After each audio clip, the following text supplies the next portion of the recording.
Hello viewers, মাই লাইফে সকলকে স্বাগত। আজ আমি এসেছি আমার বস্তায় লাগানো ঝাল গাছ থেকে ঝাল তুলতে। আমি অন্য একটা ভিডিওতে দেখিয়েছিলাম আমার বস্তায় লাগানো ঝাল গাছে কেমন ঝাল হয়েছে। আর সেই ঝালগুলোই গাছে দেখুন পেকে বেশ লাল টুকটুকে হয়েছে।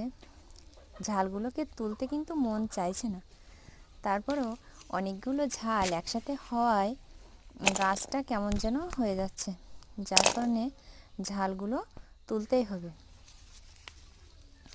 ঝালগুলোকে গাছে থাকা অবস্থাতেই বেশি সুন্দর লাগছিল, তারপরও বেশ পেকে গেছে প্রত্যেকটাই, তাই তুলে ফেলছি। আর আপনারাও এইভাবে বস্তার ভিতরে যত্ন সহকারে ঝাল গাছ লাগাতে পারেন, যেটা বর্ষার সময়ও গাছে তেমন কোনো অসুবিধা হয় না।